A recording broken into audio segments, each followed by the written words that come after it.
Dad and stepmom schemed to force me to split my late mom's inheritance with their kids, so I took control and cut them off. I'm Alex, 17 now, and I'm not just any regular teenager.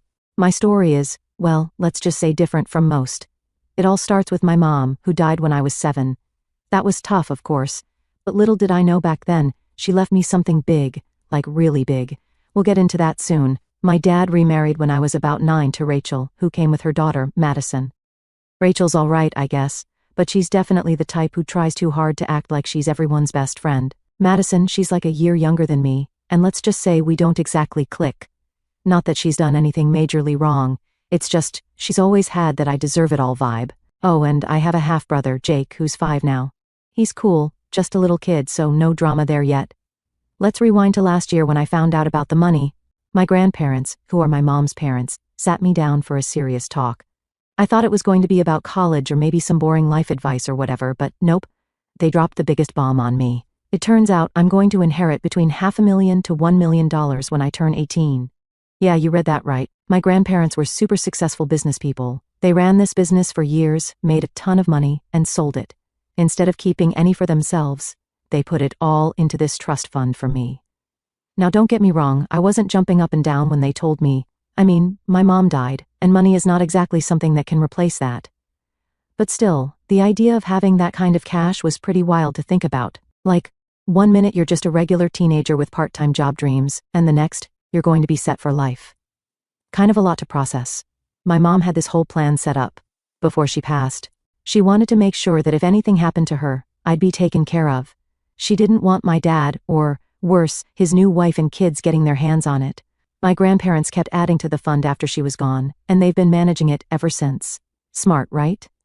They even made sure that my dad had no clue about how much was actually in the account. Fast forward to last year, and my grandparents figured it was time I knew the truth.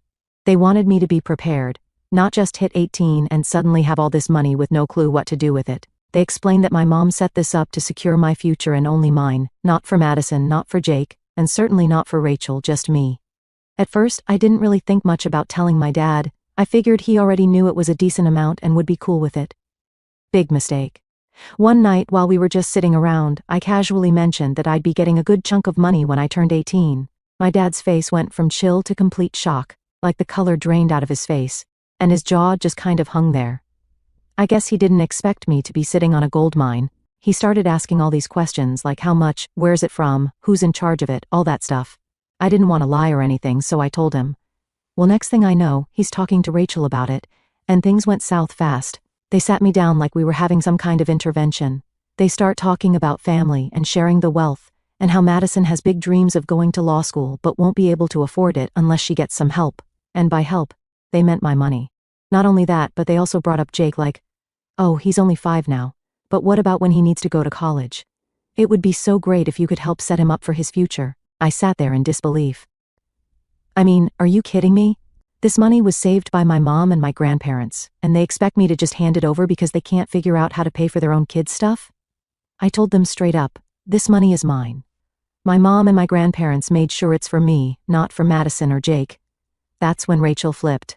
She went on this whole rant about how I'm being selfish, and how it's not fair to keep that kind of money all to myself, when I have 2 siblings who could really use it to better their lives. My dad was nodding along like she was making the most logical argument in the world, and I just couldn't believe it.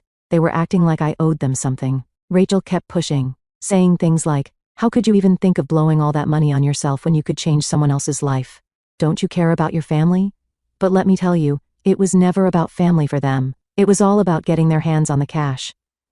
I stood my ground though. I told them that I wasn't going to share it, and if they were upset about that, then so be it. They both looked at me like I just slapped them in the face. My dad tried to reason with me, saying things like, I'm not asking you to give all of it, just a portion. Think about how much this could help us out. But again, us? No, this money isn't our money, it's mine. After that, the mood in the house changed. My dad and Rachel didn't talk to me much for a while. They kept their distance, but I could tell they were stewing over it. I overheard Rachel talking to Madison one night, telling her not to worry, that they'd figure something out. I couldn't help but feel like they were planning something behind my back. I'm not stupid. I know they're just biding their time, waiting for me to crack, or maybe hoping they can guilt-trip me into giving them something. But they don't understand that my mom set this up for a reason. She knew this might happen. And that's why she made sure the money stayed locked down until I'm 18. Honestly, I'm not backing down.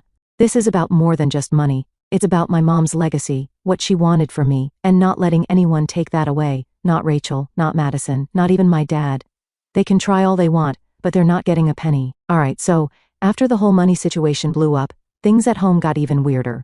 I don't know if you've ever been in a situation where you can feel people talking about you behind your back, but it was like that. My dad and Rachel were acting super off, and Madison wasn't helping either.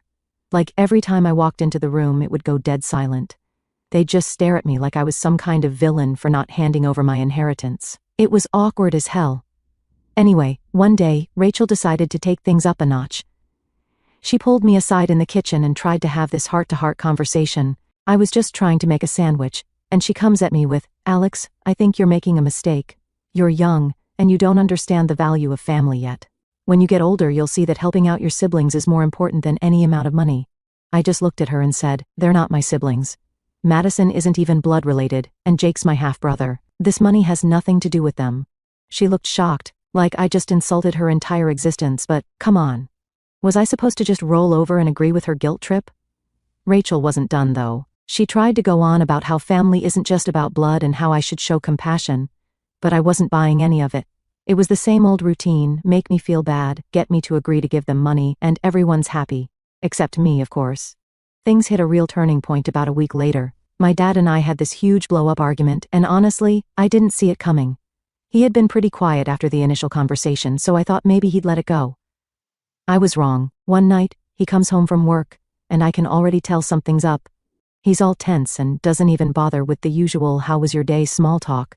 Instead, he just says, "We need to talk," in that serious dad voice that makes you feel like you're about to get grounded or something. So, we sit down in the living room, and he starts off slow, like he's trying to be reasonable. He's like, "Alex, I know you're young and you might not fully understand what you're doing with this money. I'm not saying you have to give all of it away, but Madison really needs help for college, and Jake, well, he's got a future ahead of him too. You could do something great for them." I could feel the anger boiling up inside me, but I kept my cool, mostly. I told him, "Dad, this isn't my responsibility. You and Rachel need to figure out how to pay for Madison's college and Jake's future. That's on you, not me." And then he snapped, like full-on snapped.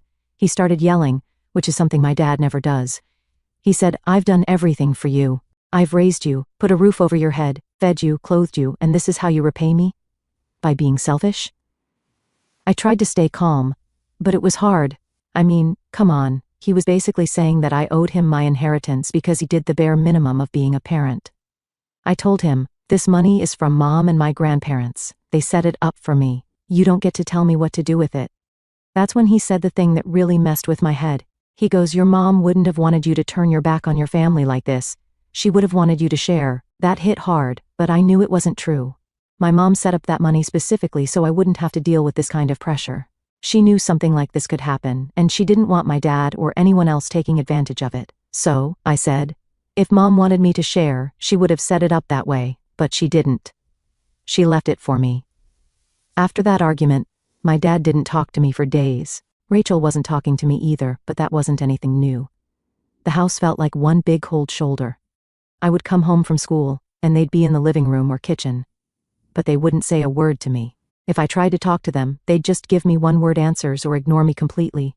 Madison, on the other hand, took a different approach. She wasn't quiet at all. In fact, she got kind of bold about the whole thing. One day, I overheard her talking to Rachel in her room, and she was like, "I don't get why he won't just give me the money. It's not like he's going to use all of it. He could at least help me out with tuition." It was almost funny how entitled she sounded, like it was just a given that she should get some of my inheritance. I wanted to bust in and say, "Hey, newsflash, it's not your money," but I didn't. I just let it go because arguing with her wouldn't get me anywhere. A few days later, things got even crazier. Rachel decided to bring in a lawyer. Yeah, you heard that right, a lawyer. She claimed that she just wanted to explore all the options and make sure everything was being handled fairly. I knew right away that this was her way of trying to intimidate me into giving up some of the money. The lawyer came over to the house, and Rachel made a big show of it, like it was some important meeting. My dad was there too, but he stayed quiet, letting Rachel do most of the talking. She kept saying things like, "We just want to make sure Alex understands the legal side of things," and "We're concerned about how this money is being distributed." The lawyer, though, didn't seem all that interested. He basically told them that there wasn't much they could do because the money was in a trust set up by my mom and grandparents. It was airtight, and the only way to change anything would be if I decided to do it. Rachel looked pissed. I could tell she was hoping for a different answer. But the lawyer shut her down pretty quick. After that, Rachel stopped pretending to be nice. She stopped talking to me altogether. She wouldn't even look at me when I walked into the room. It was like I didn't exist anymore, and honestly, I didn't care. If she was going to be like that, I was fine with it. The less I had to deal with her, the better. At this point, I knew things weren't going to get better. My 18th birthday was just a few months away, and I could feel the tension building up. It was like everyone was waiting for that moment when the money would officially be mine, hoping I'd change my mind, but I wasn't going to. There was no way I was giving in. I started spending more time at my grandparents' place, just to get away from the craziness at home. They were really supportive, and my grandpa even joked about putting a restraining order on my dad and Rachel if they kept this nonsense up. It felt good to know they had my back, no matter what, but deep down, I knew that once I turned 18, things were going to get a lot worse. Alright, so now we're getting close to my 18th birthday, and let me tell you, things were going from bad to worse. If I thought my dad and Rachel were being weird before, they took it to a whole new level as the big day got closer. It was like they were just waiting for me to slip up or magically change my mind about the money. Spoiler, I wasn't going to. It started with my dad trying to get all friendly again. Like after weeks of giving me the cold shoulder, he suddenly acted like everything was fine.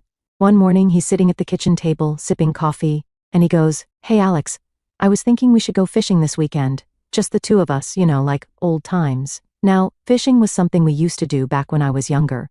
But it's been years since we actually did anything like that, so it was a pretty random offer, especially since he hadn't exactly been chatty with me recently. I just said, maybe. I've got a lot going on with school. I wasn't going to just fall for the whole let's be buddies again thing after everything he pulled. He didn't push it, but I could tell he was disappointed. Honestly, it felt like he was trying to butter me up so I'd be more open to giving away some of my inheritance, but I wasn't stupid. I knew what this was really about. While my dad was trying the whole nice guy routine, Rachel was up to something else entirely. One day I came home from school, and she's in the living room with a bunch of paperwork spread out on the coffee table. I didn't think much of it at first. She's always got her nose in some paperwork. But then I saw one of the papers had my name on it. I asked her, "What's all this?" And she looked up with this fake smile, like she was trying so hard to be friendly. "Oh, just going over some legal stuff," she said casually. "We want to make sure everything's in order for when you turn 18. Now, I knew Rachel worked in finance or something like that, but this was different. It wasn't just regular paperwork, it was about me and my money. I didn't say anything at the moment, but I made a mental note to keep an eye on her. Something about it didn't sit right with me. A few days later, everything came to a head. My dad sat me down again, this time with Rachel right there, and they hit me with it. "Alex," my dad started, "we've been thinking, and we really believe that once you have access to the money, you should consider helping out Madison with her college costs." I knew this was coming, but it still pissed me off. I just looked at him and said, "Dad, we've been over this. That money isn't for her, it's for me. Mom and my grandparents set it up specifically for me, and I'm not giving it away." Rachel, of course, jumped in with her guilt trip tactics. "But Alex, you're going to have so much money, more than you'll ever need. Madison's worked so hard, and she deserves a chance at a good future. You could help make that happen for her." I had to bite my tongue. It wasn't that I didn't care about Madison wanting to go to college or whatever, but this was my future we were talking about, and honestly, it wasn't my job to pay for her life. "I get that," I said, trying to stay calm, "but it's not my responsibility. If you and Dad want to help her, then you should figure that out, but I'm not giving away my inheritance." That's when Rachel got really mad. She stood up and started pacing around the room, throwing her hands in the air, like she couldn't believe what I was saying. "This is ridiculous," she yelled. "You're sitting on a fortune, and you're just going to hoard it all for yourself? What kind of person does that?" I didn't even have a chance to respond before my dad jumped in too. "She's right, Alex. You need to think about your family. We've all made sacrifices for you, and this is how you repay us." That was it. I'd had enough. I stood up and said, "Sacrifices? What sacrifices? I've been living in this house, going to school, doing my own thing. I haven't asked you for anything, and now, because I'm finally getting something for myself, you think I owe it to you?" They were both stunned. I could see it in their faces. They didn't expect me to push back so hard, but I was done being pushed around. A few days after that fight, I got a call from my mom's lawyer. He told me that my dad had been in touch with him, asking about the details of the trust fund, apparently wanting to see if there was any way to challenge the way it was set up. When I heard that, I felt my blood boil. My dad wasn't just trying to guilt me into giving up the money, he was actually trying to find a way to force me to do it. I called my grandpa right away and told him everything. He wasn't happy, to say the least. "Don't worry, Alex," he said. "We've got everything locked down tight. Your dad can't touch a penny of that money, and neither can Rachel." That made me feel a little better, but I still couldn't believe my dad would go that far. It wasn't even about the money at this point, it was about the principle. This was supposed to be for my future, something my mom wanted for me, and here was my dad trying to take that away just because he and Rachel couldn't get their finances together. Things got even crazier as my birthday got closer. Rachel started being even colder toward me, barely acknowledging my existence whenever I was around. Madison, too. It was like I wasn't part of the family anymore. Every conversation was short and awkward, like they were just waiting for me to turn 18 so they could make one last push for the money. But the final straw came about a week before my birthday. My dad came to me again, this time without Rachel. He looked tired, like he hadn't been sleeping, and I could tell he was about to make some kind of big ask. "Alex," he said, "I know things have been tense around here, and I just want to clear the air. I've been thinking a lot about this money situation, and I get that it's yours. I really do. But before you make any final decisions, I just want to ask one last thing." I already knew what was coming, but I let him continue. "Madison's future depends on this, Alex. If you could just spare a little bit, enough to cover her first year of college, it would mean the world to her, to all of us." I couldn't believe it. After everything, he was still trying to get me to crack. But this time, I didn't even hesitate. "No, Dad. I'm not doing it. You and Rachel need to figure this out on your own. I'm not responsible for Madison's college or Jake's future or anything else. This money is for me, and I'm not giving it away." He didn't say anything for a while. He just sat there, staring at the floor, like he didn't know what to do next. Finally, he nodded and said, "Okay, I get it," and that was it. He walked out of the room, and for the first time in a long time, I felt like I could breathe again. I knew the worst was still to come, but at least I'd stood my ground. Update 1. So here we are. My 18th birthday was just around the corner, and it felt like I was counting down the days to some big showdown. Every day at home got more uncomfortable. You know that feeling when you can't relax in your own space because everyone around you is walking on eggshells? Yeah, that was my life.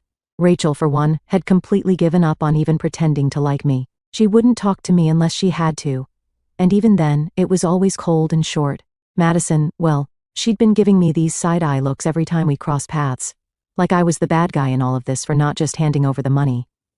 And my dad, he was still distant, but I could tell he was stressed out. I think, deep down, he knew he'd lost the battle. But that didn't make things any easier. The weird thing was, in the week leading up to my birthday, it was almost too quiet. My dad and Rachel weren't pushing the money issue as much anymore, and I started thinking, maybe, just maybe, they'd accepted my decision. I should have known better. A few days before my birthday, I was out with some friends from school, trying to just live my life and not think about the mess at home. When I got back, the house was completely empty, which was weird because Rachel was usually home with Jake. I figured maybe they went out for the day or something, so I didn't think much of it. But then I saw a letter on the kitchen table with my name on it. Now, I'm not one for drama, but my stomach dropped as soon as I saw that envelope. I knew something was up. I opened it, and inside was a note from my dad. It wasn't long, but it hit hard. "Alex, I know we haven't been seeing eye to eye lately, but I want you to know that everything I've done has been for the family. I hope you'll reconsider your decision before it's too late. Rachel and I have discussed things, and if you're not willing to contribute to helping out your siblings, then maybe it's time you think about where you really want to live. Love, Dad." I was fuming. Basically, he was telling me that if I didn't give up some of the money, I wasn't welcome in the house anymore. I couldn't believe it. After everything, he was still using guilt to try and manipulate me into giving up my inheritance. That night, I decided I wasn't going to just sit back and let this happen. I waited until everyone was home. Dad, Rachel, Madison, and even little Jake. We were all sitting in the living room, and the tension was thick. No one was really talking, but I could feel that everyone knew what was coming. I looked at my dad and just said it. "So, I found your letter." He didn't look surprised. He just nodded like he knew this conversation was coming. Rachel, on the other hand, gave me this smug look, like she thought they'd finally broken me down. "So what's the deal, Dad? You're really going to kick me out if I don't give up some of my money?" He sighed, rubbing his temples, like he was the one having the tough time. "Alex, it's not about kicking you out. It's about being part of this family. You have to understand that this money could help all of us. I wasn't having it, Help all of us? Or help you and Rachel not have to worry about Madison's college bills? Let's be real here. You're not doing this for me. You're doing this because you see my inheritance as a way out of your problems. Rachel jumped in. Of course that's not true, Alex. We've always wanted what's best for you, but you have a chance to help your brother and sister. They're not my responsibility. I cut her off. Louder than I meant to. I could see Jake flinch a little, which made me feel bad for raising my voice. But I couldn't back down now. This money was set aside for me. Mom made sure of that. You can't just act like I owe you because you've got 2 other kids to worry about. Madison finally spoke up, her voice full of attitude. You're being selfish, Alex. It's not like you'll even need all that money. Why can't you just help out? I turned to her, trying to keep calm but not really succeeding. You're not entitled to my money, Madison. None of you are. I don't care how hard you've worked or what dreams you have. This is my future, and I'm not letting you or anyone else take it from me. The room went silent. My dad looked like he was about to say something, but he just stared at the floor, shaking his head. Rachel, though, wasn't done. If you can't see how much you're hurting this family, then maybe your dad was right. Maybe it's time you find somewhere else to live. I couldn't believe what I was hearing. My own stepmom was basically telling me to get out because I wouldn't hand over money that wasn't even hers to begin with. I looked at my dad, hoping he'd step in, but he just sat there, not saying a word. That's when I realized this wasn't going to end well. They weren't going to stop, no matter how many times I said no. They were going to keep pushing until they got what they wanted, or until I was out of the picture. I stood up, not really knowing what to say next. My mind was racing, and I could feel my heart pounding in my chest. Part of me wanted to yell, to tell them all to screw off. But another part of me just felt tired. Tired of all the fighting. Tired of the guilt trips. Tired of feeling like I was the bad guy in my own home. I looked at my dad one last time. So, this is it? You're really going to throw me out because I won't give you the money? He didn't look up. He just muttered, I don't want to do this, Alex, but you're not leaving us much of a choice. That was it. I was done. Fine, I said, my voice shaking a little. I'll go, but don't expect me to come back. Without waiting for a response, I turned and walked out. I didn't even pack up my things right then, I just left. I called my grandparents on the way to their house, told them what happened, and they were beyond pissed. They told me I could stay with them as long as I needed, which was a huge relief. But as I walked away from the house, I couldn't help but feel this weird mix of anger and sadness. It hurt that my own dad would choose money over me, but at the same time, I knew I couldn't keep living like that. I had to look out for myself, even if it meant leaving my family behind. The next few days were kind of a blur. I moved most of my stuff to my grandparents' house, and they were super supportive, telling me over and over that I did the right thing, but it was still hard. Even though my dad had basically kicked me out, it didn't change the fact that I'd lost a big part of my life. It felt like a weird kind of betrayal, and I wasn't sure how to deal with it. But one thing was clear. I wasn't going to give up my future for them. I wasn't going to let their greed control me. And now, with my birthday just days away, it felt like everything was about to change. Update 2. So, my 18th birthday finally rolled around. I've got to say, it didn't feel like I thought it would. I guess I'd always pictured it as this huge milestone, like I'd wake up and everything would be different, you know? But in reality, it just felt like another day, except now I had access to a ridiculous amount of money. I was staying with my grandparents by then, so I woke up in their guest room, and the first thing I saw was my grandpa sitting at the kitchen table with a huge grin on his face. He had the papers all ready for me to sign, giving me full control of the trust. My grandma was making breakfast, and it almost felt normal for a minute. Like after everything that went down with my dad and Rachel, maybe things were finally looking up. But of course, nothing in my life is ever that simple. I barely had time to eat before my phone started buzzing. I checked the screen, and of course, it was my dad. I hadn't spoken to him since I left, and honestly, I wasn't sure I wanted to. But it was my birthday, and a small part of me wondered if maybe he was calling to make things right. Maybe he realized how screwed up everything had gotten, and he was ready to apologize. Spoiler, he wasn't. I answered the phone, and before I could even say hello, he jumped right in with, Alex, we need to talk. It's important. Great. Not even a happy birthday first. I sighed and said, What's up, Dad? He didn't waste any time. Rachel and I have been thinking, and we really think you should reconsider your decision about the money. We understand that you feel like it's yours, but you have to understand that this affects the whole family. I couldn't believe it. Here we go again. Dad, we've been over this. I'm not giving you or Rachel any of the money. It's mine, and that's final. He didn't even acknowledge what I said. Instead, he just kept talking, like I hadn't said anything at all. Look, Alex, I know this is a big moment for you, but you need to be smart about it. You don't want to burn bridges with your family over money. I clenched my jaw, trying not to lose it. Dad, you kicked me out because I wouldn't give you the money. That wasn't me burning bridges, that was you. There was silence on the other end for a moment, and I could hear him breathing heavily, like he was trying to control himself. I didn't kick you out, you chose to leave. I almost laughed. You told me to figure out where I wanted to live if I wasn't going to share the money. What else was I supposed to do? He paused again, then finally said, Look, this doesn't have to be a big fight. We can work something out. Maybe just help Madison with her first year of college, and we can all move past this. I'd had enough. I couldn't take it anymore. Dad, I'm done. I'm done with all of this. You're not getting any money, and if you can't accept that, then we don't have anything else to talk about. Before he could say anything else, I hung up. My heart was pounding, and I felt like I was going to explode. This was supposed to be my day, but of course, he had to ruin it by dragging me back into the same argument we've been having for months. After that call, I realized I couldn't keep living in this weird limbo where I was waiting for things to get better with my dad. It was clear that to him and Rachel, the money was more important than anything else. And if they couldn't see that, then there was no point in holding out hope that things would ever be normal again. I sat down with my grandparents and told them everything. They'd been really supportive throughout the whole mess, but I could tell they were worried about how things were going to play out now that I had control of the money. My grandpa, always the practical one, said, Alex, you're going to have to make some tough decisions. This isn't just about the money anymore. It's about your relationship with your dad. You need to decide if you're willing to cut ties, or if you're going to try and work things out. I knew he was right. I'd been avoiding the real issue, hoping that once the money was officially mine, everything would just magically resolve itself. But that wasn't going to happen. So, I made a decision. I wasn't going to give my dad or Rachel any money, no matter what. But I also wasn't going to keep putting myself through the emotional ringer waiting for them to come around. I needed to move on with my life, and if that meant cutting them out, then so be it. A few days after my birthday, I got another call, this time from Madison. I almost didn't answer, but curiosity got the best of me. I hadn't heard from her directly since everything went down, and I was kind of wondering what she had to say. When I picked up, she was surprisingly calm. No attitude, no guilt trips. She just said, Hey, Alex, can we talk? I was cautious but said, Sure, what's up? She sighed. Look, I know things have been rough between us lately, and I get that you don't want to give me any money. I'm not here to argue with you about that.